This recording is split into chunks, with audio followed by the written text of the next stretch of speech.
evening and welcome to tonight's show. I'm Stacey Arnold sitting in tonight for Neil Chase.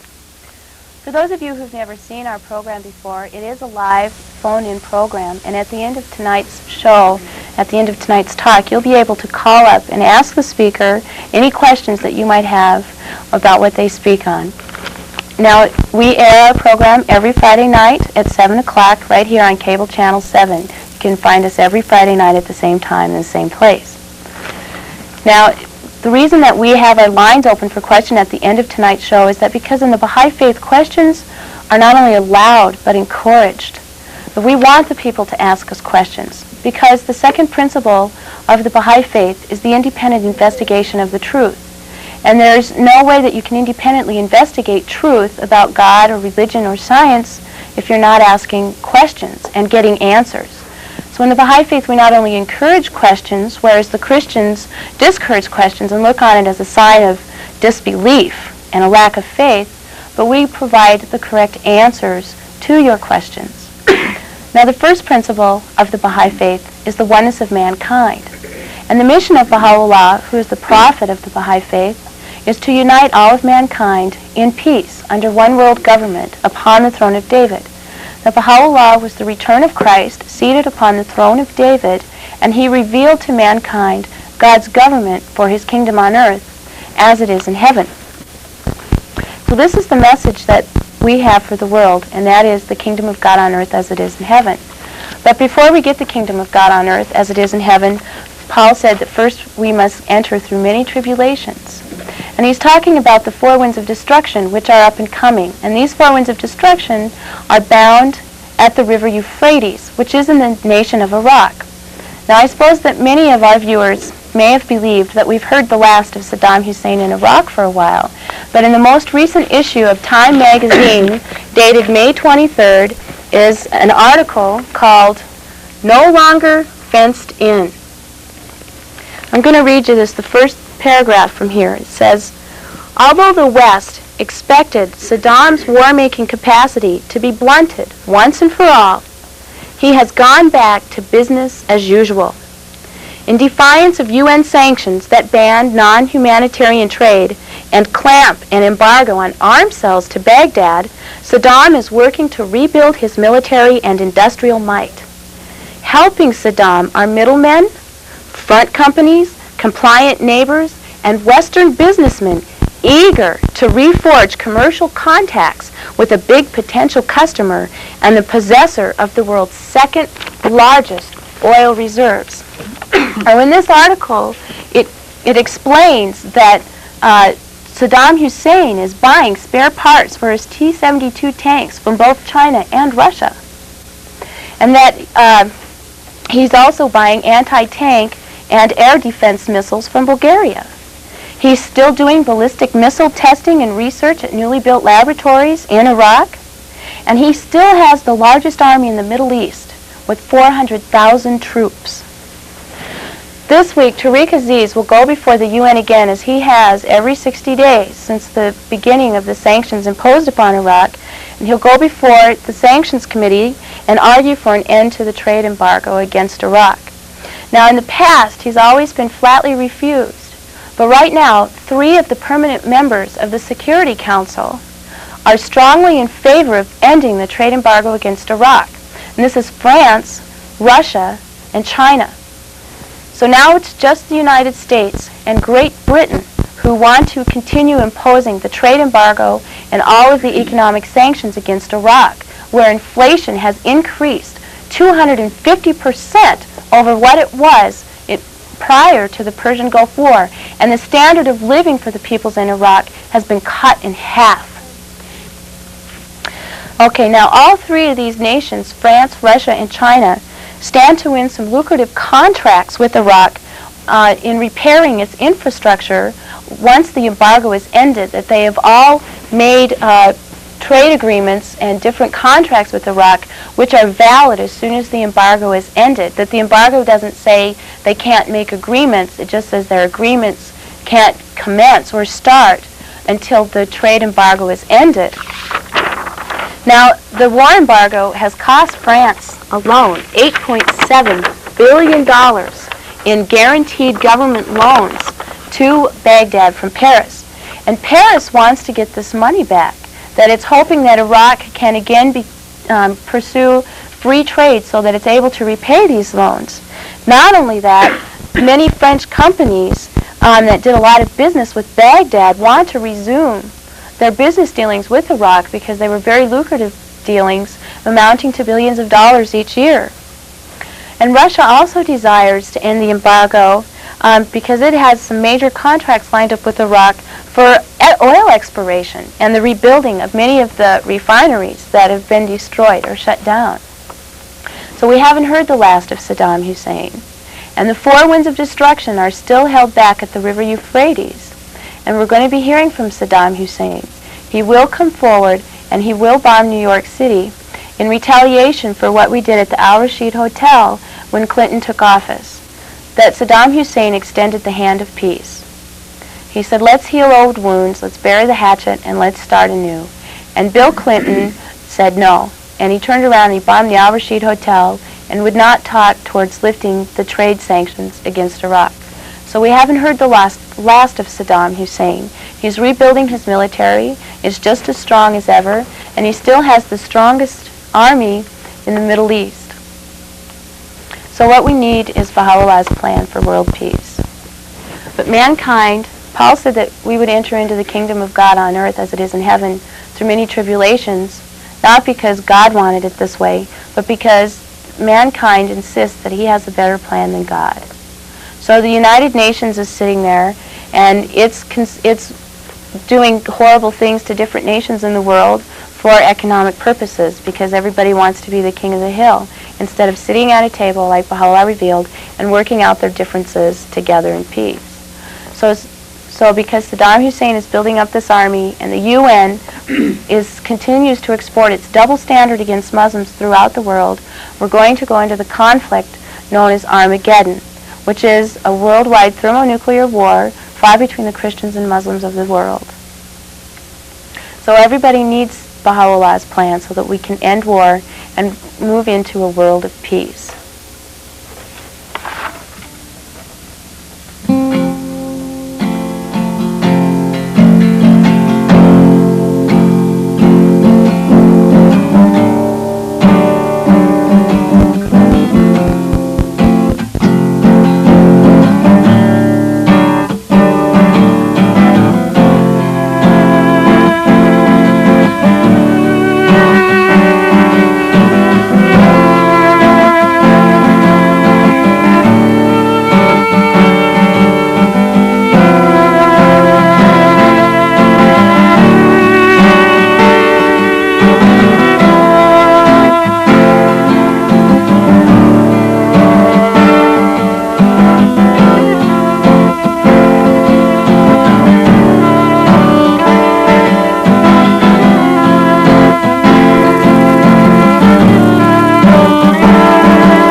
The topic of tonight's program is the HOPI tablet, and the Fire Clan tablet in Hopi Prophecies.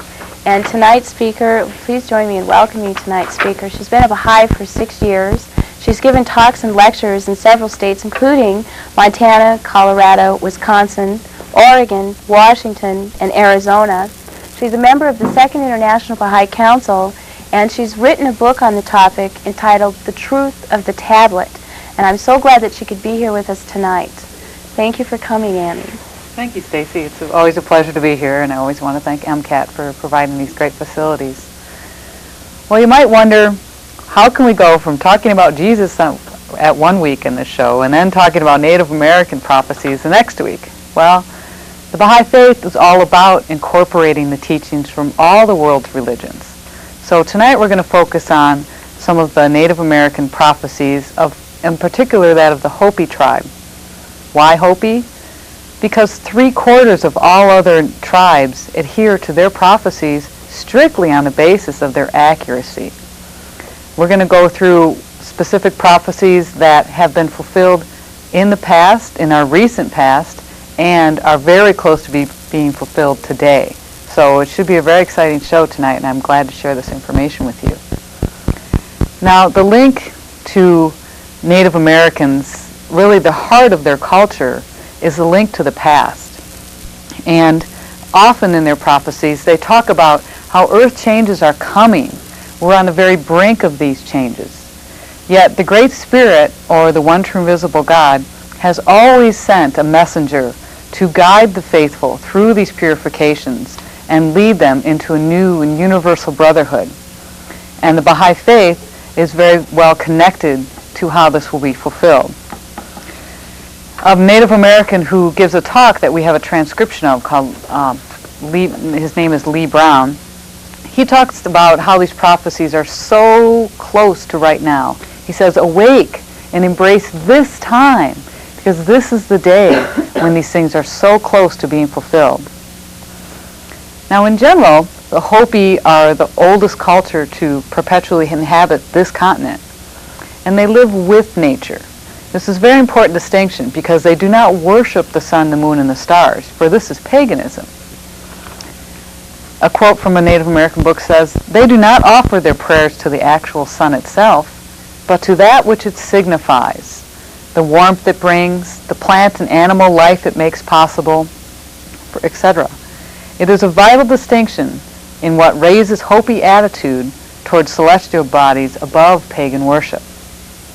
They believe in an active and a coexistent spiritual world that is in all things, but it's always to be taken account in everyday activities.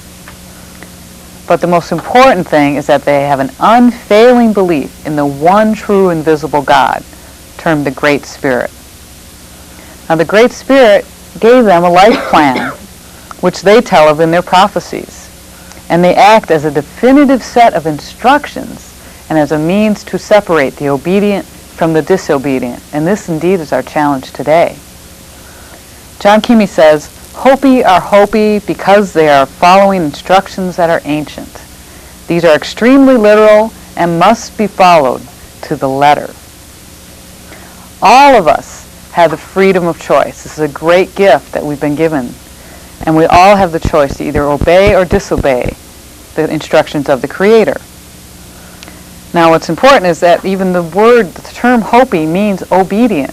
So this message is for all the obedient. You don't have to be a Native American to hear this and to have it apply to you. I'm not Native American, I don't claim to be, but this message is very applicable. Now, the oral tradition of the Hopi is what gives us insights into their values, their motivation, and their outlook for the future. The legends and prophecies that they speak of are not history, as we commonly say, like the Civil War was a historical event. But what they are records of the crises that propelled the advancement of their culture. Now, this common element is the return of a promised one. And this person is relied upon to guide the faithful through the purifications and aid in the rebuilding of civilization. The Hopi await the true white brother, or the Bahana. And as I said, the Hopis are all people who are obedient and obey the criteria that's been laid out for those to investigate who is the true white brother, who is the true Bahana. Now, if they're obedient, everyone will learn the identity of this person who's to lead them through the purifications. But if they're disobedient, it has its own consequences. And this pattern is really expressly laid out in their stories of their creation. What they have is they believe that humanity, or their culture in particular, had to progress through stages, and the inhabitants of each stage had to be purified or punished by the Great Spirit, mainly due to those who chose another way, who thought that they had a better idea than God. And they, in their corruption and greedy ways, turned away from those Great Spirit's teachings. Each stage is termed a world, which equals a level of advancement. In the first world, they tell, their legends say, all of the people were provided everything that they needed. They had a place to live, they had food to eat, they had shelter, all their needs were taken care of. They had all the comforts on one condition: respect and honor the Great Spirit. That's all they had to do to keep these great comforts. Yet soon the two-hearted ones arose, and they ignored their promise in order to gain more material goods. So to stop this corruption, the obedient were put into a safe place with the ant people, and this world was wiped out, and land was put where water was, and water was put where land was, in order to completely wipe out all of this corruption. And then the obedient were taken from the safe place, and again given all that they needed in the second world. Again, the people were taken care of only on this one condition: respect and honor the Creator. Yet again the disobedient rose up, and the obedient were again separated, and another purification came. And this was a necessary purification. It was upon emergence to the fourth world that the Hopis were greeted by Mesua. This is a figure that we're going to talk extensively about tonight. In their legends, they say Mesua was the owner of the upper world and the spirit of death. His instructions were outlined on the Hopi Fire Clan tablet, and these were a method for him to test the obedient and the disobedient, with one of the symbols we'll talk about tonight, which is of a migration pattern. Now, how do we hear about this tablet? What is this tablet I speak of so often? Well, the first time we heard about it was in the Book of the Hopi. And this is a novel by Frank Waters. And I'm going to read his description of it, because this was really the first time the Western world was introduced to this tablet. It says, one of the tablets Mesua gave to the Fire Clan. It was very small, about 4 inches square, made of dark-colored stone, with a piece broken off from one corner. And this is what he said was marked on the tablet. After the Fire Clan had migrated to their permanent home, the time would come when they would be overcome by a strange people. They would be forced to develop their land and lives according to the dictates of a new ruler, or else they would be treated as criminals and punished.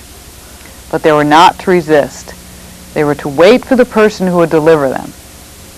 This person was their lost white brother, Bahana, who would return to them with the missing corner piece of the tablet, deliver them from their persecutors, and work out with them a new and universal brotherhood of man. But, warned Mesua, if their leader accepted any other religion, he must assent to having his head cut off. This would dispel the evil and save the people. Now I'm going to show you a picture of the tablet out of Frank Waters' book. It might be hard to get a good close shot of it. But what's important that you might notice in this picture is that his corner piece is missing in this book. And you can see that he does not have a complete picture of the tablet. Tonight we're going to fill in that missing corner piece, because the person who was predicted to return with it has done so. And these prophecies, like I said, are being fulfilled today. So we want to know who the correct person is to recognize who the true white brother is. How do we know who this great person is? I want to know who he is. If he's the one who's going to lead us through the purifications and into this great new kingdom, let's meet him. But this could be anybody. Any old Joe on the street is going to say, well, I've got a chunk of rock, and I'm going to be the Bahana. I'm going to be the white brother. So then everyone will turn to him and maybe give him some money or something. Well, this is not in the plan of God. The plan of God lays out a criteria so that everyone can use your other great gift, your intellect, to investigate who the right person is. And we're going to lay out how this criteria works. First of all, the prophecies say that this true white brother will have the cornerstone in his possession, and he could thereby interpret the symbols on the tablet. So we already know Frank Waters isn't the true white brother because he drew a picture of it in his book and the corner piece was missing. So he doesn't make that claim, and he's wise not to. But there's more than just this corner piece. Other prophecies speak of a large eastern star that would be seen arising in the sky, heralding the Bahana's arrival. And the second criteria is that he would come from the Father's Son, facing east. Now the transition from prophecy to fulfillment marks the day of purification and the separation of the obedient from the disobedient. And today we're on the brink of this, as that new day where we can have a new civilization has arrived. But you might wonder, well, how can somebody return 6,000 years later? Well, this idea of the exact same person literally returning has baffled people for centuries because they take these prophecies literally. But this is a symbolic prophecy because a physical return was never promised. Vincent Brown, in his discussion about the legend of Quetzalcoatl, says, Quetzalcoatl promised one day he would come back. This is similar to the promise of Jesus and to the promises of some other great culture heroes. Does this necessarily mean the return of the same person or persons? Or could it as well mean the return of the same beautiful spirit and teaching, but in the body and mind of another sacred teacher of mankind?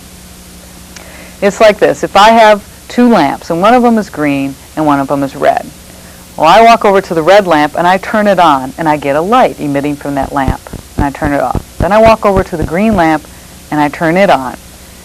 They are two different lamps, but I get the same light. And this is exactly how these returns work. The prophecies tell us when the light arrives, and the criteria tells us who is bearing this light. And the light is the teachings that lead us through these purifications. So, how is this fulfilled today? Well, that's the exciting part that we're here to tell you tonight. First of all, the clue that says that the Great Spirit tells us that the true white brother has returned has already happened. And this is the clue that tells us that he has arrived. Edmund Niquita speaks of this. He says, most everybody was anxious to see the Bahana come, for they were so afraid that he might not come during their lifetime, and they would not be able to enjoy all the benefits that he was to bring back with him. For the Bahana was supposed to bring great knowledge with him.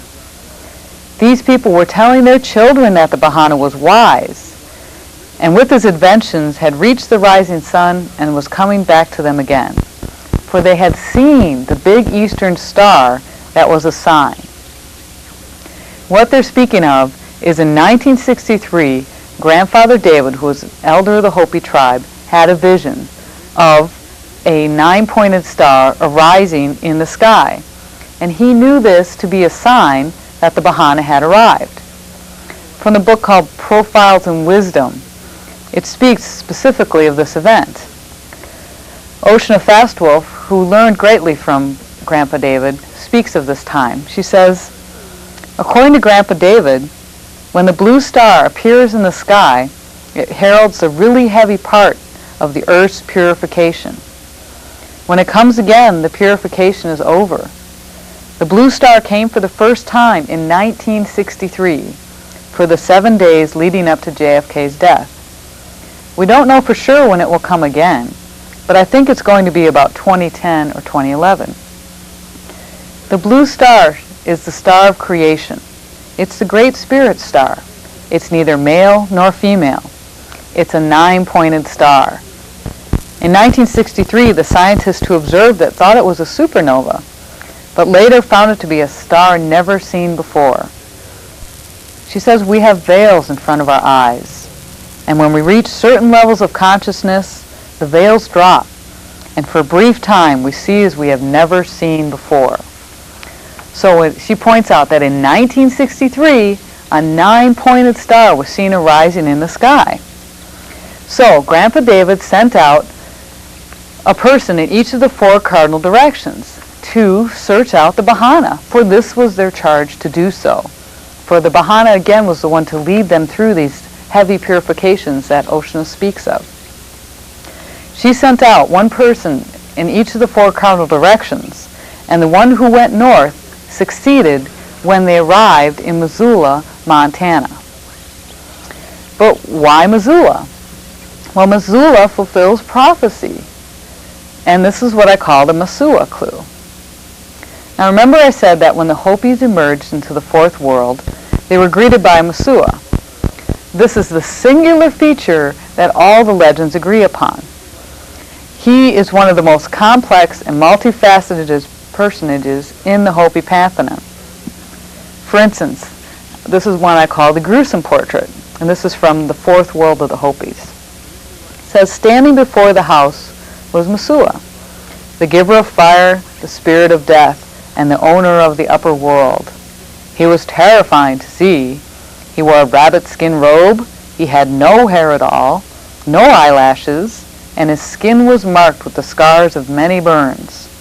His eyes were sunken in, and his face was splattered with blood. Yet, in a book called Traditions of the Hopi, it describes Mesua as, quote, a very handsome man. Now, I know we all have tastes, but I wouldn't call someone whose face is splattered with blood very handsome. So this is very different and distinct portraits of supposedly the same figure. There are also conflicts in his primary purpose or function. One describes him as a warlike leader, prayed to when going on the warpath so the enemy would be paralyzed.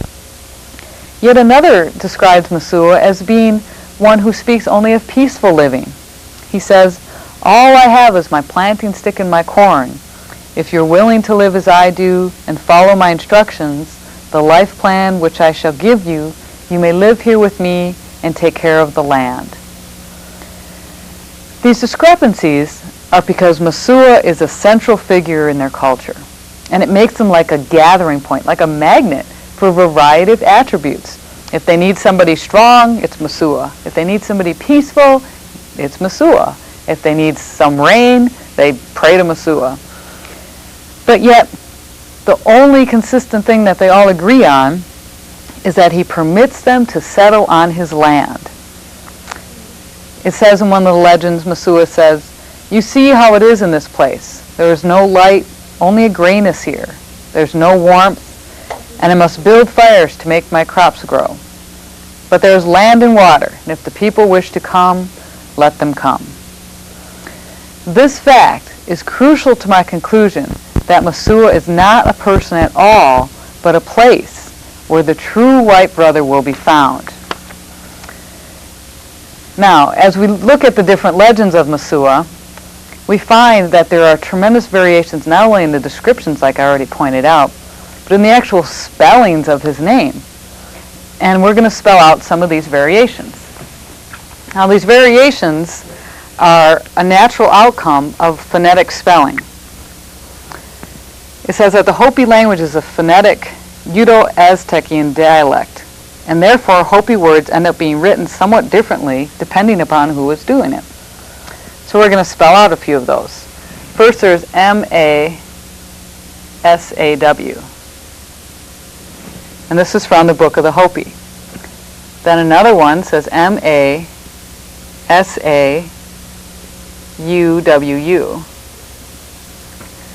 This is from Truth of the Hopi. Then from Traditions of the Hopi, we have M-A-S-A-U-U.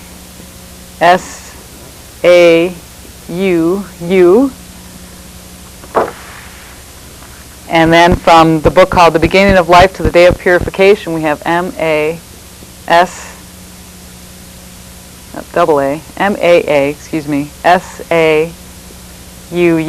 Sorry about my messy handwriting. And from Meditations with the Hopi, we get M-A-S-S-O-U-A,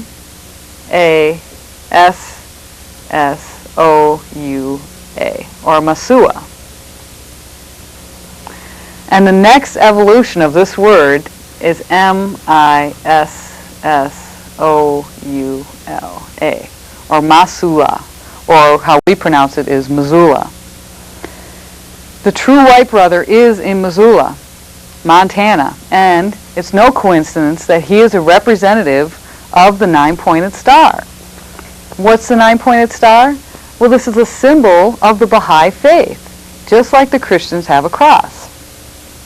And it's the Baha'i faith that provides the framework for the true bright brother to complete his mission. What's his mission? To unite all peoples into a universal brotherhood where we have equality and justice.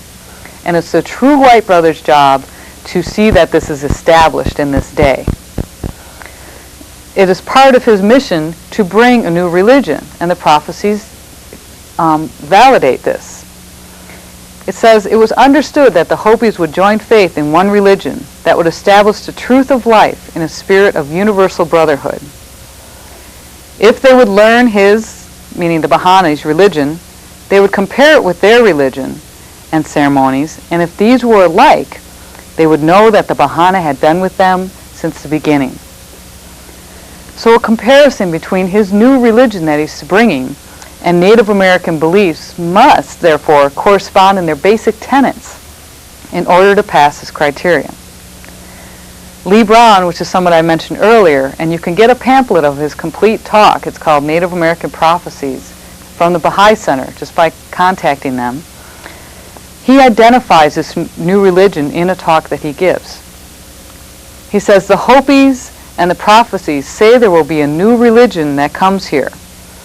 The people of this religion are known in the Hopi language as the Bahani, the people of Baha. Ni means people of. He says, so I was looking for the people of Baha. I was wondering, who are the people of Baha? And he says, I was a Baha'i for a while before someone told me that Baha'i means people of Baha. Here I was looking for it all these years, and I never even noticed it. The Baha'i faith was founded in 1863 in ancient Persia by a man named Baha'u'llah, who was a manifestation of God. His teachings and his revelation focus on a method to unite all people in a civilization where we have equality and justice. Now, what's a manifestation? Well, if you've never watched a show before, you might want to know that. Well, a manifestation is different from you or I because they're an individual who is prophesied by what their name will be, what date they're going to arrive, what their mission is going to be, and where you can find them. So it's like a divine business card. And only one person can fulfill all those criteria. And these prophecies are written down hundreds of years before they arrive. Now, the manifestation's job is to teach the people of their day the law of God to the best that their capacity can handle. But they are not gods themselves. And this is a very important distinction. Baha'is do not pray to Baha'u'llah. Baha'is pray to the one true invisible God, and Baha'u'llah was the one who revealed the education that we need to establish the kingdom of God on earth. These manifestations are like, say you were in a cave and you've never seen the sun before. And your friend, say Stacy's around for you, she's a good friend for everybody. She walks down to the edge of the cave and she holds up a mirror. And she says, I've got a mirror and I'm going to show you the sun. So the sun reflects off of that mirror into the cave. And you see the sun. You feel its heat. And you may even see its rays as the dust settles across them in the cave. And you say, well, thank you, Stacy. Now I know that what the sun is like. But we all know that the mirror in Stacy's hand is not the sun. That's very simple. Well, take those same elements now and say that the one true invisible God is the sun, and the manifestation is the mirror. The manifestations are pure and polished reflections of the thoughts and attributes of God. They possess the Holy Spirit, and we then get a branch of this Holy Spirit through their teachings. But the manifestations are not God's, just like the mirror was not actually the sun. In our dispensation, there were 9 teachers: Adam, Moses, Krishna, Zoroaster, Buddha, Muhammad, Jesus, the Bab, and Baha'u'llah. And each of these had an establisher to bring their message to the entire world. Paul worked with Jesus Christ. It was like a buddy system. Jesus couldn't be everywhere, so Paul helped him spread the teachings. Ali went around for Muhammad. And the true white brother in our day that the Hopis are waiting for is the establisher for the Baha'i faith.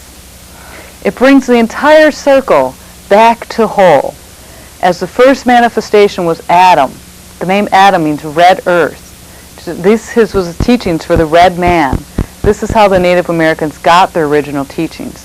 As the circle started with Adam and went all through those 9 manifestations that I listed and ends to complete the circle with Baha'u'llah, it only makes sense that the prophecies that were given in the time of Adam end with the time of Baha'u'llah. And that time is today. And the Fire Clan tablet that was given to the Hopis depicts Baha'u'llah's plan for a just civilization. Yet it also prophesies a corruption which has taken place in our recent history. So now we can finally get to the symbols on the tablet. Now if we can get a shot of the tablet, we can see that it has 2 sides. It has a front side and a back side. And remember, this thing is only about 4 inches square. It's a little bit bigger here so you can see it. The front side are generally symbols of obedience. And this is obedience to the Creator's plan.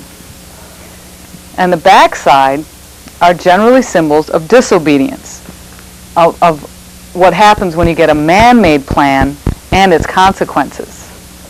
Now to the Hopis, this is the world of the heart. We have the freedom of choice. You can either turn the channel, which I hope you don't, or you can follow along with the show, which I hope you do because you'll learn a lot. All of us have choices every day, but the most important choice we have of all is to follow the instructions of the Creator or chuck them. Just decide you have your own plan, or decide you don't believe in God, or decide whatever you want. But what you're doing is turning off an essential part of your intellect to understand and comprehend the abstract, which is the greatest gift that we have that the animal cannot even comprehend. So this is a great gift that we should use to choose to follow the Creator's plan. But this is a choice that we should make freely. Now, we can finally get into the first symbol on the tablet. And this is a symbol of the migration pathway. It's a complicated symbol that has a couple of different meanings to it. First of all, you may look at it and you think, well, it looks pretty much like a swastika, and I've seen that before. Well, the swastika was made famous by Hitler, and yet it was a symbol long before Hitler came around, obviously, because this is a 6,000-year-old tablet. But its origin is in Sanskrit, and it means object of well-being. When Hitler put it on the flag, everybody went, woo, and he said, okay, cool logo, I'll go with it. But it has nothing to do with his evil empire. On the tablet, it has a meaning, first of all, of obedience, and it's obedience to a migration pattern. The clans were told to migrate, and they were told to migrate in order to fulfill their tests for obedience. And part of this test was specific instructions, which took them on long, long journeys, further than anyone would want to endure, yet they were so intent on being obedient, they did endure. Frank Waters says, the clan started somewhere in southern Mexico or Central America and traveled to the ice-blocked back door to the north, the Pacific Ocean to the west, and the Atlantic Ocean through the east, and only 7 clans migrated through South America. So if we trace this pattern on a map, we see that they started right about there, and they would migrate to the continent, and then they would turn. And they would migrate, and then they would turn. And then they would go all the way back, they would migrate, and then they would turn, go back, migrate, and turn. And they would go back again. And this pattern makes a great swastika, as you can see this. And this pattern, if they followed it correctly, the central point would lead them back to their homeland. And their homeland has been preserved today. in the Four Corners area. Yet they had to travel these great distances in order to fulfill this test. And what a great test it was. Now the second meaning of this pattern is essential to the plan of Baha'u'llah. And it's a pattern that is made up of two individual patterns. As we can see, we can take a swastika and we can make it 1 point, and we can make, whoops, I drew that wrong, sorry. Problem with live television, when you make mistakes you have to just go with it.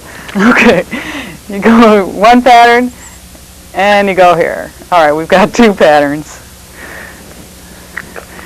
And what we've got here is two patterns that make up one. And when we look closer at the back side of the tablet, you'll see that only one of these sections is drawn on the tablet. We're only going to see one half of this two-pattern thing. Now Masua says, all I have is my planting stick and my corn. If you're willing to live as I do and follow my instructions, the life plan which I shall give you, you may live here with me and take care of the land. The Baha'u'llah's mission is to complete the plan of Baha'u'llah in order for us to establish a democratic monarchy. The centerpiece of this plan is the fulfillment of a covenant that God made with King David. And this is talked about in the Bible. You can find it in many other sources, but particularly in Psalms 89. It says, I've sworn to David my servant, I will establish your descendants forever and build your throne for all generations. The person who now sits on the throne of David is called the guardian of the Baha'i faith. And this Davidic genealogy is symbolized by a rod of wood, or Masua's planting stick. He says, all I have is my planting stick and my corn. So one half of this two-part symbol, I'm just going to put a big G here, is the guardianship. And this is this part of it.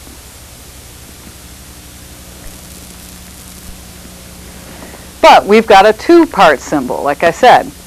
The second part is symbolized by a rod of iron. Or to the Hopis, this is what Masua refers to as the corn, because it's a body of people with representatives from all nations who work closely in conjunction with the guardian. Now, how do I get that this corn is iron, is this people that are all working together? Well, when Masua greeted the people when they emerged into the fourth world, each of them had to choose one ear of corn to take with them on their migrations. It says, before the Great Spirit hid himself, he placed before the leaders of the different groups different colors and sizes of corn for them to choose, and which shall be their food in this world. The Hopi waited until last and picked the smallest one. By this means, the Hopis showed their intelligence to the Great Spirit. So it was individual leaders from all the nations who were chosen to pick this corn. And in Baha'u'llah's plan, it has two essential parts. A head, which is the guardianship, which is essential because you can't have a head without a body. And this guardian isn't just this big dictator guy. He has to work closely with a body made up of representatives or leaders from all nations. And the two parts of this make up the two parts of the swastika. And they combine to what has been prophesied as this golden rod or this golden branch, when the wood and iron come together. Now this golden branch has been copied. It's such a good idea, people said, well, we should try it. And it's been copied in very specific points in our history. First of all was the World Court of Tsar Nicholas. He had copies of Baha'u'llah's writings from his grandfather, Alexander II. And he set up local Russian assemblies to function as a provisional government. This expanded to a world assembly at the Hague Peace Conference. But he failed to reveal the source of his plan. He failed to give Baha'u'llah credit. And he also did not have a Davidic king or the guardian as its head. The Davidic kingship is supposed to last forever. This is fulfilled in the position of the guardian of the Baha'i faith. This plan was not completed in the World Court. It failed, and we had World War I. Then Woodrow Wilson came along, and he built the League of Nations. It was supposed to be a body to arbitrate international disputes, and it separated an executive branch and a legislative branch. Well, Baha'u'llah combined these two branches. The executive branch is the guardian, and the legislative branch is the Universal House of Justice. So Woodrow Wilson wasn't coming up with anything new here. In fact, Woodrow Wilson's daughter was a Baha'i, and in the Chicago Tribune it says, Woodrow Wilson's daughter was an ardent student of the Baha'i teachings. It is said that she was instrumental in influencing her father to include Baha'i principles in his 14 points of Versailles. So he didn't make up this plan. He got it directly out of Baha'u'llah. But yet the limitations of this plan, again, you never heard about a Davidic king sitting at the head of this League of Nations. Well, they didn't completely copy the plan, and it failed. And we had World War II. Then Franklin Roosevelt came along and built the United Nations. He and Eleanor attended Baha'i firesides and held them in Washington, D.C. He had planned to gather England and Russia and the United States as a basis for a world parliament. What he wanted to do was gather all the leaders and demonstrate the power of the atom bomb, and then give the bomb to the United Nations. Well, before he could complete his plan, he died. And when Truman took over, they said, well, are you going to complete Roosevelt's plan? He said, hell no, we've got the bomb. Now the world can dance to our tune. So again, the plan was trash, but it was copied specifically after Baha'u'llah. So this is a good plan, and it's been tried, but it's never been tried to its fulfillment, with a Davidic king at its head and a Universal House of Justice as its body. But we will be getting to that very soon in our day. So now we can go back to the tablet and look at another symbol, which is the head. And the head is right here, and this is a head all by itself, which gives additional emphasis to it. And this head is the guardian of the land. This guardian of the land is the guardian of the Baha'i faith. He's the headship of the kingship, okay? And the Hopis don't expect this person to be Native American. It says there's a tradition that a great leader would someday appear who would conduct the Hopis to a place or life in which worldly troubles would come to an end. Such an anticipated leader is conceived of as a man of the white race. Now the next symbol right below the head, or the guardian, is a circle with 4 lines coming out of it. This symbol is for the Father-Son. The Father-Son represents Baha'u'llah, and this is the face through whom the Creator looks. As I said, manifestations are perfect mirrors, but they're not God's. Baha'u'llah was a direct descendant of King David, and he fulfills the prophecies for the return of the second Christ. If you don't know the definition of Christ, it's a title. It means a male sperm descendant of King David. Baha'u'llah, we have his genealogy to prove it, was a direct father-to-son descendant of King David. Now his name means glory of the Father. That's how it translates. Baha is glory, U is of the, and Allah is God or Father. Yet we know of Jesus, the first Christ, as the Son. His mission, Jesus' mission, was to preach the coming of the kingdom. He said, pray for the kingdom to come. Baha'u'llah, the Father, said, I'm giving you the plan for the kingdom. Now get going and establish it. But the difference between their titles, Father and Son, was reflective of their different potencies of their revelation. So the Bahani, the true white brother, comes from the Father's Son, as the prophecies are said he is supposed to, because he acts as his establisher. And this is how they're connected. Now, very closely linked with the symbol of the Father's Son is a line that travels alongside next to it. This line traces the route which the person who brought the tablet and who brought the corner piece along with it to the Hopis. Because this person was in America and he was gathering materials for the Great Pyramid of Giza. Wow, and all of a sudden we're talking about the Great Pyramid of Giza because it's all connected. Everything. There's one true invisible God. He's got one plan, and there's aspects of it which connect throughout our history. Now, why do I talk about the Great Pyramid of Giza and that this person was over here gathering materials for it? Well, first of all, we have a picture of the Great Pyramid of Giza. And if you've never seen it before, this is what it looks like. Now, when Enoch came over here, I said he was coming over here to build, to get materials for the Great Pyramid. The pyramid was built to very specific, detailed instructions. Every aspect of it, every stone was placed in a specific place to give us information in our day. And we have entire firesides on how the Great Pyramid of Giza is just a book and stone, and it just gives us information and dates that are beyond anything I could simply cover here. All I'm going to point out tonight is to prove to you that Enoch, the architect of the Great Pyramid of Giza, was over here in America. And while he was gathering materials for the pyramid, he delivered the cornerstone. Now, first of all, he had the capability to do so. There were boat pits found, they were like boat garages found in the base of the Great Pyramid. And when these were assembled, they made ocean-going vessels. And we have a shot of it here that shows the length of this great ship. These were ocean-going vessels. And this gave Enoch the capability to travel those great distances.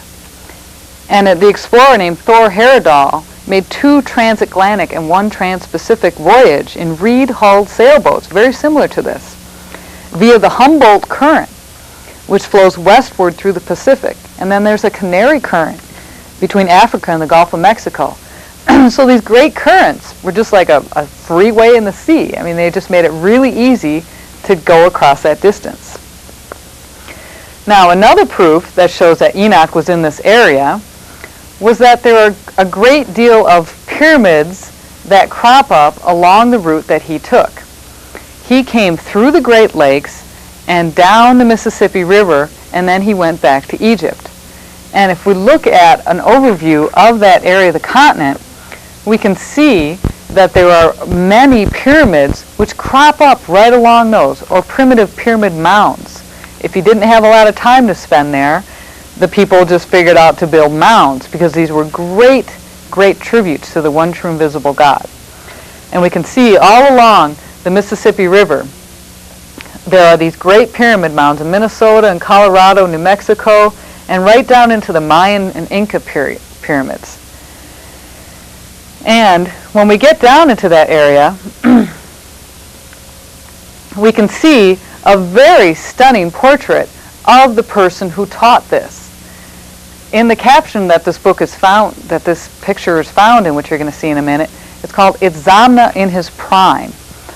While I'm talking about Enoch, how come all of a sudden I'm talking about Itzamna? Well, look at this guy. He's got an Egyptian headdress and an Egyptian beard. This was not commonly found in that area of the country. This is Enoch. And as they traveled through the different cultures, they simply gave him different names. Itzamna, Quetzalcoatl, Kukulkan, Enoch, all the same guy, just different names in the different cultures. So this was Enoch, and he was there, and he was gathering these materials. Now, the most stunning proof that Itzamna even stopped in Wisconsin, we can even prove that. I'm going to show you briefly a chemical analysis which proves this. Now, before I point it out to you, I want to explain a little bit. When you dig up a rock, it's like it has a fingerprint, and its chemicals that it makes up to are very exactly specific to the area that it is mined from. So even if you have the same type of rocks and you dig up the same type of rock on the west coast and the same type of rock on the east coast, they're going to have different chemical makeup. So someone wanted to find out, well, here's this real funky kind of rock used in just 2 places in the pyramid. It's used in the capstone and in a lidless coffer found in the king's chamber. So a company wanted to find out, well, where did he mine this from? And this material, called rhyolite, is only found in 3 places in the world. In quarries, just a hop, skip, and a jump across from the pyramid. They're found in quarries in Egypt, in Tanzania, in the Lake Victoria region, and in the Great Lakes region in Wisconsin. So someone took a sample from each of those 3 places and compared it to a sample from the Great Pyramid to find out where it was mined from. And we're going to go through just a couple of points on this chemical analysis. And if you want more information, you can contact the Baha'i Center and get a closer layout of this chart. But if we look at it, this is called optical emission spectrometry. And it's a chemical analysis which analyzes the different amounts of these composite minerals found in each sample. So, in the first one, we'll just go through it, plagiocese feldspar. The black bar on the top is the sample from the Great Pyramid of Giza. And the next bar is from the Idufu, Egypt quarries. Then we get the next bar from the Lake Victoria region, and the next bar is from the 6 miles west of Racine, Wisconsin. And these numbers, you can see how the edges are different, but they most closely line up. We're trying to match up to the dark black one. The percentages are 40.47 in the pyramid, 40.84 in Egypt, 41.80 in Lake Victoria, and 40.46 in Wisconsin. But we can see these differences appear even closer as we go down the chart. I just want to show one more sample, because carbon is the most distinct area that you can really see the differences between the Great Pyramid and Wisconsin. In the carbon sample, you get 0.15% in the pyramid. It's almost non-existent in the other 2 samples. And then in Wisconsin, we get the exact same amount, 0.15. This is because carbon comes from the deciduous forests. And this is how this carbon is generated. So, and these forests don't exist in the other 2 places. So without a doubt, without any shadow of a doubt, Enoch was here, and he came to this area to mine. He came to the Wisconsin area. I was thinking I was in Wisconsin for a minute. He came to Wisconsin to mine the rhyolite for the Great Pyramid. And then as he was traveling down the Mississippi, he gave the pyramid, the HOPI tablets to the Hopis so that they could have that information. Now, if we go back to the tablet, we can see this symbol and show how it fulfills prophecy for Enoch. The symbol I'm speaking of is right next to the Father Son. And this symbol travels down in a curved type of motion. Now, this curved type of motion is actually followed on a map. We can actually match it to a map. What's important to note before we show how this matches on a map is that the promised ones are always looked to come from the east. So the tablet is actually read facing east. So when we read the tablet, the compass isn't really aligned like we're used to it being aligned. I'm going to show you how the compass is aligned when we're reading the tablet. East is actually pointing up. East is up. Then that would make west down here. North is over here then. And south is over here. This is essential to understanding how this is matched up in the tablet. So east is facing up because that's the direction from which the promised ones are supposed to return from. Now, if we can go back to the map, we can show how I said Enoch's journey fulfills the prophecy on the tablet. As he came through the Great Lakes, he came down the Mississippi River, down like this, and then he booked back to Egypt like this. Now, if we take that drawing and we have to orientate it the same way as it is on the tablet, east is facing up, so we need to turn the map so that east is up, and we can see how this curve that I just drew, now if we can go over to the tablet, we can see how it matches the tablet's curve. And this is how this fulfilled prophecy. So it takes a little bit of explaining to do, but these prophecies are supposed to be able to use your intellect to figure them out.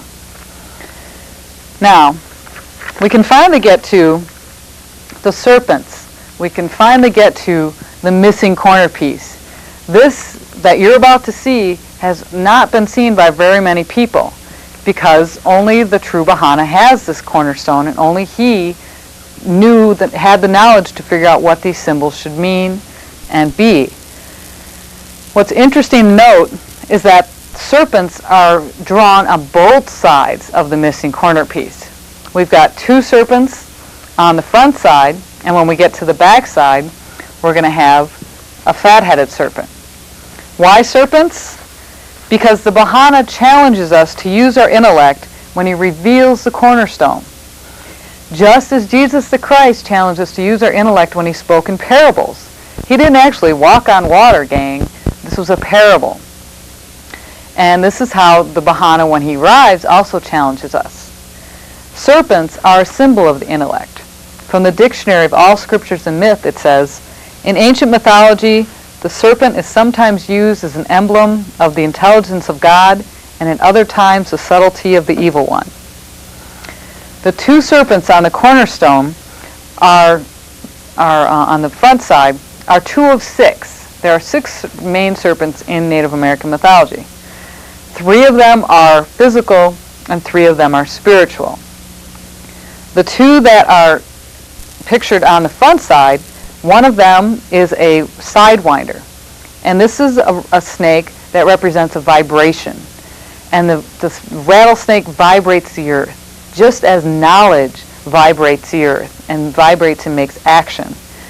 This is how these teachings will vibrate all through the world until the kingdom is established, and all the world will hear this message. The second serpent that's depicted on the missing corner piece is that of a gray horned serpent. It's gray because gray is a color that's between white and black. Now, if we look at the tablet, we can see how east is facing up. Okay, so if east is up, this would be the direction that you would look to for getting knowledge. This is where the light comes from. So east would be up. Away from that would be black. Okay, totally away from the light, totally into your own idea, would be black. But this serpent is right in between. It's gray. It's right flat between the north, the east, and the west. This represents people who think that they have the power to, basically, they sit on the fence. They're not quite into going for the whole revelation, but they're not quite into corruption either. They're just sitting on the fence. And there are so many people like that who don't challenge themselves to learn about these prophecies. So these are the 2 symbols on the corner piece. And they are also, in their direction of their heads, they're pointing north and west. And this is also the general area that you can find the Bahana in. Of course, it depends on where you start from. But this really points out the idea of using all the aspects of the criteria and not just a couple of them. Now we can finally get to the back side. And the back side of the tablet depicts a corruption and the plan for its cleaning up. The corruption is mainly symbolized by this fat-headed serpent. And this is one of the other man-made serpents. This serpent is a depiction of the arrogant intellect, and it's for those who think they have a better plan. Now, what's really important to notice about this symbol, if we can get a shot of the whole backside of the tablet, we need to notice how his tail is ensnaring many of the elements that are on the tablet, but it leaves out a couple of them. And this tail can be traced all around the tablet on the inside. This is the serpent's tail. And some of the symbols are inside of it, and some of the symbols are outside of his tail. Now, this wasn't just some careless drawing here that they left out some things and they said, oops, we can't do it again. This was all very carefully laid out. That some of the symbols are ensnared in the serpent's tail. Now, this arrogant intellect is, like I said, those who think they have a better plan. And those symbols that are ensnared in his tail have been fulfilled by people who thought that they had a better plan. Okay, first of all, we can get to the clasp hand symbol. And this is a symbol that was drawn, it's over here, it's like 3 commas together, right here. And this is a symbol that was drawn next to the arm. This is a symbol that was drawn when the different tribes were migrating. They would pass on each other's way.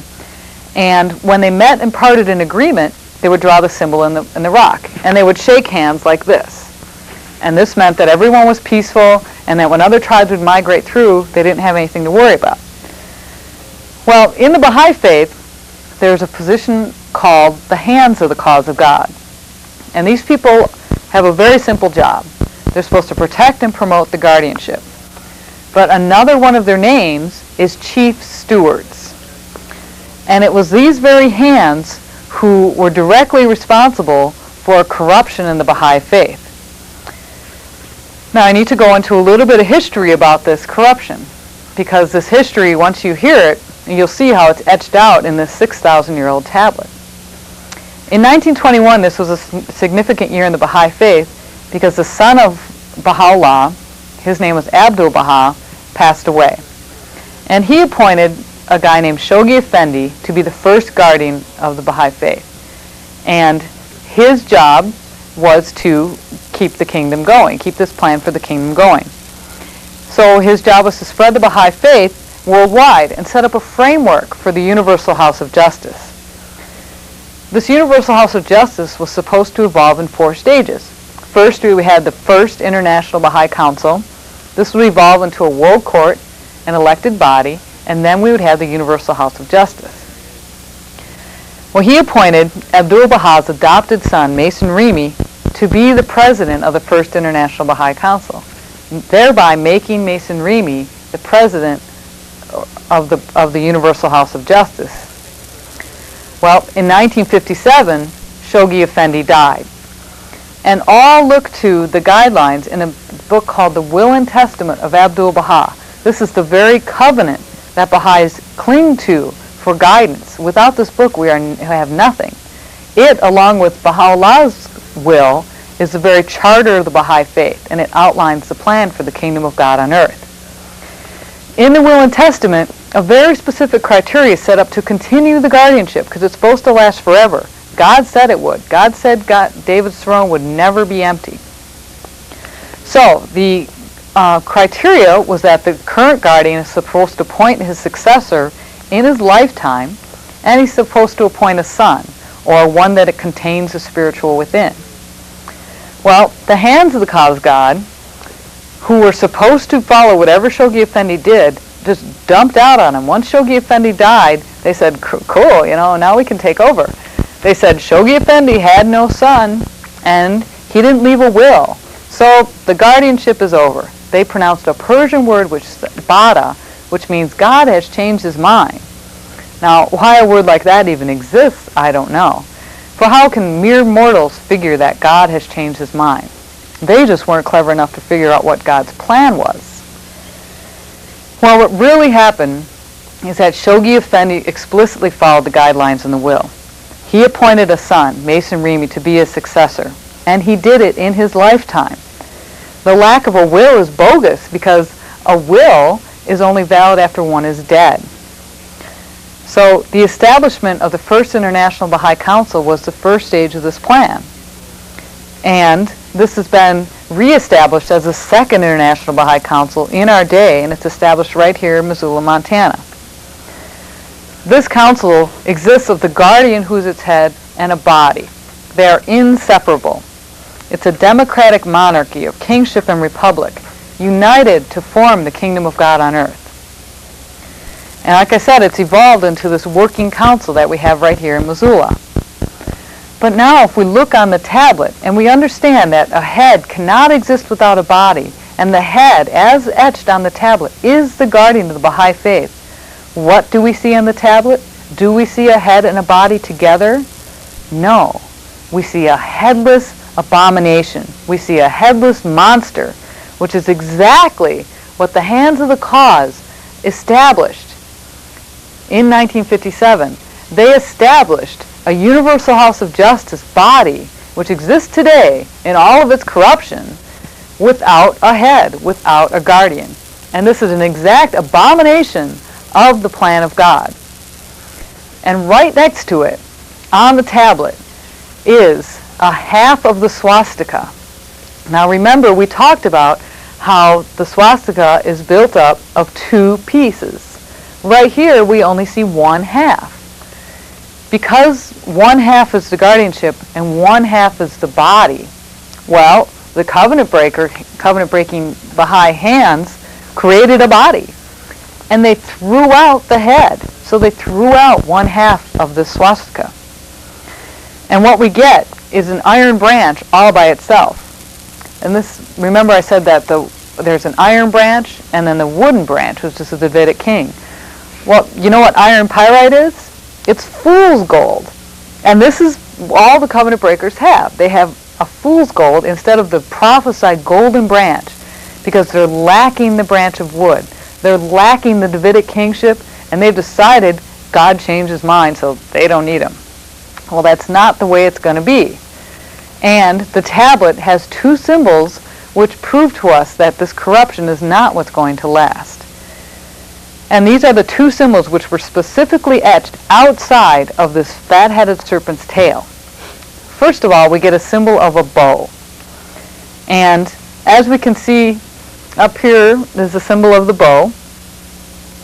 In the Bible, again, Baha'i study all the world's religions, so we can find ideas of the covenant in the Quran or many other sources. But it's clearest in the book of Genesis, where it says, "This is the sign of the covenant which I make between me and you and every living creature that is with you for all generations.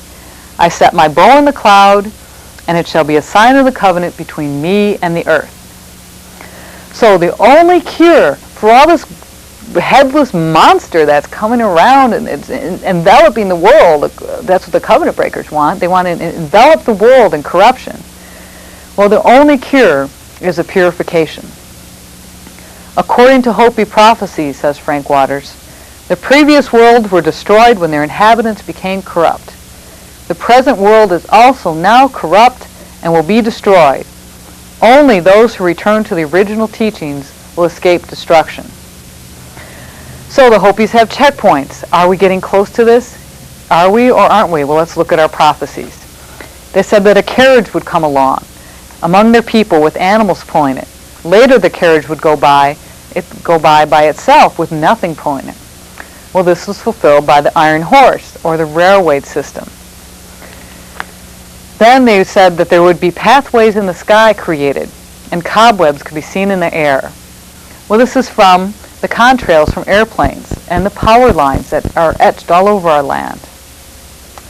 And then one of their most important prophecies was for a gourd of ashes, that when it would be invented would be dropped from the sky and boil the water and burn the land, causing nothing to grow for many years.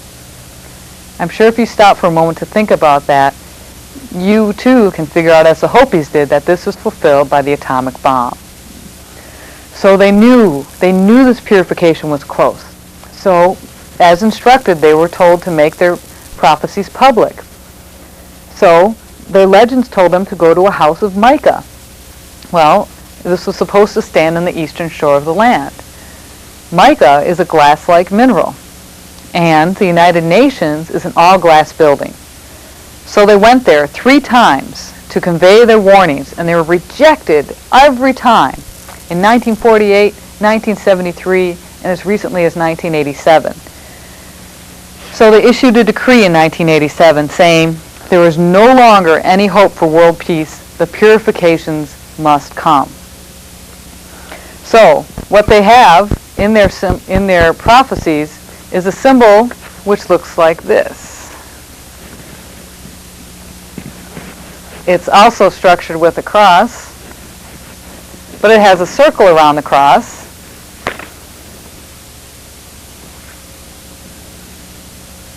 The circle encompasses the cross, and then in each section of the cross are smaller solid circles. And what may seem like a pretty simple, harmless symbol actually conveys great power. For these are the four winds of destruction which will come in this purification.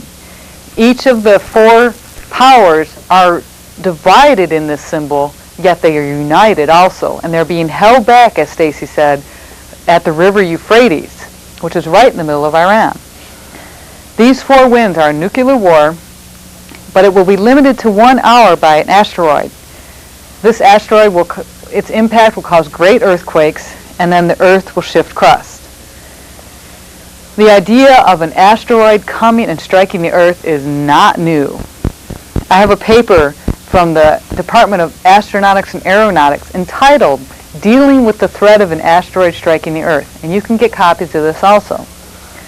This talks about, let's use Star Wars technology and shoot the thing out of the sky before it hits us. Well, that's not going to happen because it's not in the plan of God, and it would never work anyway. Can you imagine being the guy who shoots and misses? It would be awful. Then also, you can see that the Smithsonian had an article, which I have a copy of a picture of here. It's called "Stop to See the Stones That Are Falling from the Sky." And this has a big picture of a huge comet or asteroid landing on an industrial city. This is the comet up here. Its impact would be tremendous. But this is a very hopeful symbol also. And right next to the symbol from the Smithsonian shows how a comet, when it's coming through the air, its entrails, it's actually make a symbol of the swastika again. So this is a very positive symbol. Because what this asteroid does is it limits the war to 1 hour. If we had a nuclear war and just went all out, there'd be nobody left to establish a planet, the kingdom of God on earth. And that's not what we want. We want the kingdom of God on earth. Baha'u'llah revealed it. We've got the plan for it. You can read about it. And it's going to happen in our day. But after this asteroid hits, there'll be great earthquakes, and then they'll have an earth-shifting crust. This is also not a new idea. In the Hopis, they say, here again, their legends say, the people lived until they forgot their origin and grew cold and hard to the ways of the good life. So once again, Sudunang was ordered to destroy the world. This time he ordered the twins, Pocohoya and Ponglapoya, to leave their stations at the North and South Poles and let the world be destroyed. They did this after the people had again hidden with the ant people underground. After the twins left their stations, the world's stability was removed, and it flipped end over end until everything was destroyed by ice. And in a book called Pole Shift by John White, this is an entire book based solely on scientific and Native American prophecies for the earth-shifting crust. This is a really great book to read, and you can also get copies of it real handy. Now, after this earth-shift crust, what are we left with? We're left with the ability then to rebuild again, as did the Hopis in each of their four worlds. Catastrophe is the destiny of today's world, as was experienced by the pure of heart, who traveled through these four worlds. Those who follow the Creator's plan and use their intellect to investigate the authenticity of His promised ones are assured of survival. Dan Cachavanga speaks of the time when he says, most of us will be lost in all of the confusion. An awareness that something extraordinary is happening will develop in most of the people, for even their leaders will be confused and polluting themselves. It will be difficult to decide whom to follow. So how do we decide whom to follow? Well, we listen to the criteria. There's only one person who comes with the correct name for the white brother, as specified by Masua. His name is the Land, or Leland. Masua says, if you follow my instructions, you're going to get the land. So he gives us his name. The white brother comes at the prophesied place, Masua, or Missoula, Montana. He is here. And his arrival corresponded with the rising of the nine-pointed star in 1963. He's the establisher of the Baha'i Faith, and this is when he began his mission as such. He places the cornerstone in front of all of us who come to investigate his authenticity. And he brings the Book of Truth. This is the Book of the Covenant and the Will and Testament of Abdul-Baha. These are the two essential documents without which we could not establish the kingdom of God. The Bahana was the only one who remained true to its contents, knowing the guardianship could never end, even if Shoghi Effendi had died. Even despite all the millions of people who said the hands must be right, the guardianship is over. The true successor to Shoghi Effendi is a universal house of justice, with the guardian at its head. These two elements of the wood and the iron form the golden branch, as depicted by the swastika. And Frank Waters says, with him, the true white brother, will be two very great ones, both very intelligent and powerful ones, who will have a symbol or sign of the swastika. So it's prophesied again and fulfilled again. What remains is for all the true Hopi, the obedient ones, to exercise their freedom of choice and use their intellect to investigate. This is the only way one can fulfill their true life plan as dictated by the Creator. Judy Coteen says, the degree of the intensity of the changes depends on the consciousness that you hold. The consciousness that you hold is the consciousness of the many. Knowledge can come from hearing prophecy, but wisdom comes from learning how to use the prophecies and the knowledge contained therein. Thomas Banyanka says, our teachings, the Hopi teachings, contain prophecies, warnings, and religious instructions that are of great significance to everyone. The original instructions are universal and valid for all time. So now is the time of fulfillment, and now is the time to investigate. Thank you.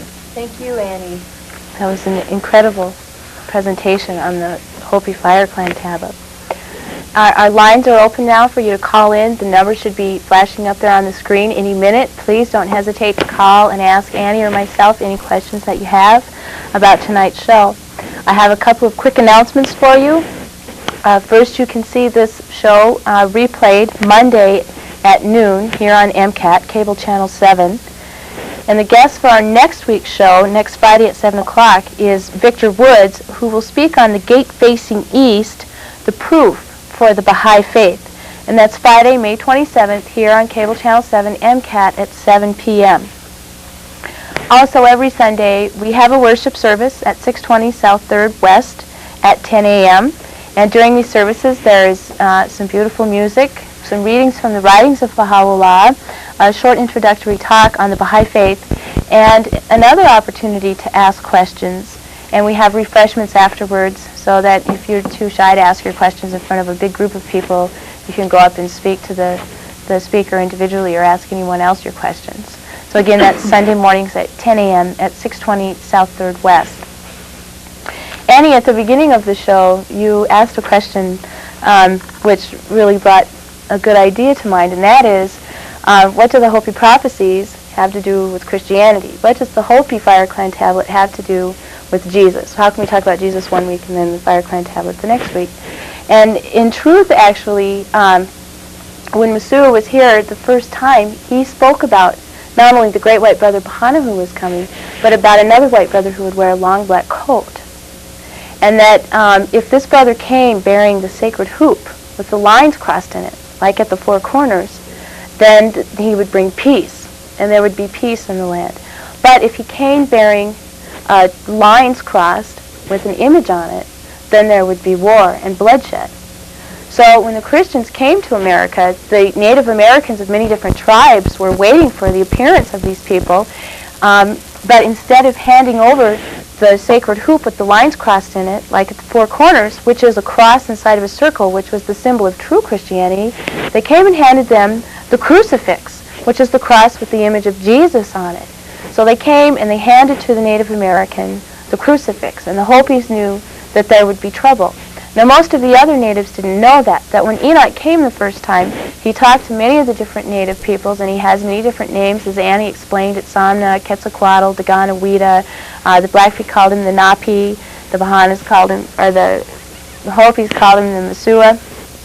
But anyway, he came, and to each one of them, he gave different bits of information. For example, to the Iroquois nations, who called him Daganawida, he revealed to them the confederacy of different councils working together, and we had the confederated tribes over there that the founding fathers of the United States then copied their confederation in order to set up the Confederation of the United States. So to them, Daganawida, or Enoch, revealed this plan of confederation of different governments and how that they can work in harmony. But the aspect they didn't have, of course, was the throne of David, because that was in another part of the world and hadn't been established yet by that time. To the Hopis, he gave the Fire Clan tablet, and he told them that the first white brother that he saw would either come with this sacred hoop, the circle with the cross in it, which was the symbol of true Christianity, or he'd come with this cross with this image on it, and there would either be good or bad. To the Mayans, he gave the calendar, who had it down to the very date that the Spaniards would land on their shore. But all he told them was, well, there'll either be good coming from them or evil coming from them, and he didn't give them any way of knowing which. Now, the reason that he gave something different to all of the tribes was because he wanted them to come together, unite in the form of a sacred circle, that the circle is a sacred symbol to all the native peoples around the world. The reason being is because it's the symbol of unity and peace and concord. And he wanted all of these peoples to come together on the North American and South American continent and share their information and learn to live in peace and brotherhood. But because they didn't do this, then the Mayans, who had the calendar, didn't know about the symbol. So the Cortez came up and he gave them a crucifix, and they gave him all these gifts and brought him in, and he destroyed their entire civilization. Well, if they'd been in contact with all of the other natives in the American continents like they should have been, then they would have known about what the Hopis knew, that, well, if he came bearing the sacred circle with the lines crossed like at the four corners, then it would be good. But if he came with the crucifix, then it would be bad. So they didn't know this because they weren't in contact. And that there's a lot of things that he left. Now all of these native peoples are waiting for him to come back. Now the Blackfeet, they call him the Napi, which means the white man, but the Bahana by the Hopis is described as being the great white brother. And in the Blackfeet language, the person they're waiting for is the Napi. And Napi means the white man. Oftentimes they interpret that as the old man, because old men have snow white hair. So they're waiting for this guy. Now, one of the best stories about Napi is that he likes to go hunting. And every time he goes hunting, he wants to borrow the leggings of the sun, which are like, what you wear on your legs. And the reason he wants to wear the leggings of the sun is because then when he runs through the forest, the leggings of the sun are on fire. They're fire. He runs through the forest, and the smoke smokes all the animals out from the trees out into the open meadows where all the people can hunt them. Well, it's very interesting that in the book of Revelation, the 10th chapter, in the first verse, it reads, I saw another mighty angel come down from heaven, clothed with a cloud, and a rainbow was upon his head, and his face as it were the sun, and his legs as pillars of fire. So here we can see the connection again between Christianity and the Native American prophecies and legends. That Napi is someone who wears leggings of the sun, which are leggings of fire. And here in Revelation, the 10th chapter, the first verse, is the return of Jesus with legs as if pillars of fire. Well, we're just about out of time tonight, and since we're not getting any phone calls, I'll go ahead and give these few short announcements again, and we'll see you on our show next week, which will be at 7 o'clock here on Cable Channel 7, Friday night. And Victor Woods will be speaking on the gate-facing ease, the proof for the Baha'i faith, and that's on May 27th. And again, we want to invite you to our Sunday worship service, Sunday mornings at 10 a.m. at 620 South 3rd Street. It's just across from the Spot Job office there on 3rd Street, where you can hear some Baha'i music and some readings from the writings of Baha'u'llah, a short introductory talk on the Baha'i faith, and have the opportunity to talk with a few Baha'is and ask any questions you might have and go ahead and get some answers for them. Thank you for tuning in. We'll see you next week.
Frustrated with run-of-the-mill national television?